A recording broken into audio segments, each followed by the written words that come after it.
जय सिया राम मेरे प्यारे बहन भाइयों, मैं आ गई आपके सामने रामायण का बालकांड लेके। रामायण रामचरितमानस में बालकांड के पाठ मात्र से अपने जीवन में बदलाव ला सकते हैं। इस कांड में आप दशरथ का यज्ञ, पुत्र राम लक्ष्मण भरत और शत्रुघ्न के जन्म, राम लक्ष्मण की शिक्षा, असुरों का वध और राम सीता विवाह का विस्तार वर्णन किया जाएगा। जय सिया राम। चलें अपनी चौपाइयों की तरफ। भाग 5।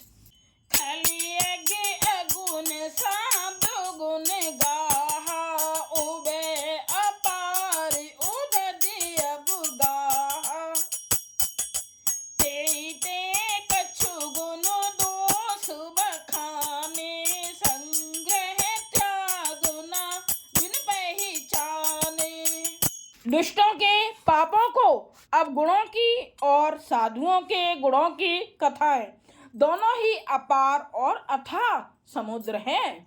इसी से कुछ गुण दोषों का वर्णन किया गया है, क्योंकि बिना पहचाने अब उनका ग्रहण या त्याग नहीं हो सकता। भले उपोच सब विधि उपजाए, गने गुण दोष वेद बिल गाए। कहीं वेद इतिहास पुराना, विधि प्रपंच गुण अब गुण साना। भले बुरे सभी ब्रह्मा के पैदा किए हुए हैं, पर गुण और दोषों को विचार कर वेदों ने उनको अलग अलग कर दिया है। वेद, इतिहास और पुराण कहते हैं कि ब्रह्मा की यह सृष्टि गुण अवगुणों से सनी हुई है। बहुत ध्यान से सुनिएगा, बहुत अच्छा इसमें सारी बातें हैं, बस हमें सीखने की जरूरत है। दुख सुख पाप पुण्य दिन राति, साधु असाधु सुजाति कुजाति, दानव देव ऊंचे अरु नीचू, अमीय सुजीवन माहुर मीचू। माया ब्रह्म जीव जगदीशा, लक्ष्य अलक्ष्य रंक अबुनीसा। काशी मग सुर सर क्रम नासा, मरु मानव मही देव गवासा। सरग नरक अनुराग विरागा, निगमागम गुण दोष विभागा। दुख सुख पाप पुण्य दिन रात, साधु असाधु, सुजात कुजात, दानव देवता, बहुत ध्यान से सुनिएगा, ऊंच नीच, अमृत विष,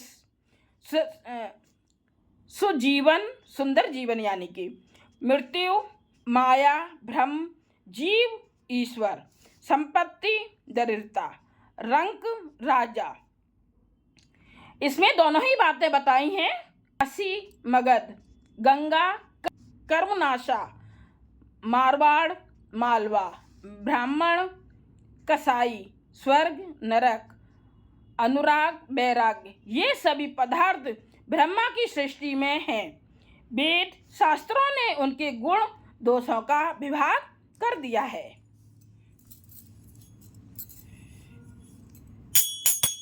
जड़ चेतन गुण दोषमय, विश्व कीन करतार, संत हंस गुण गहि पाई, परिहर बार बेकार।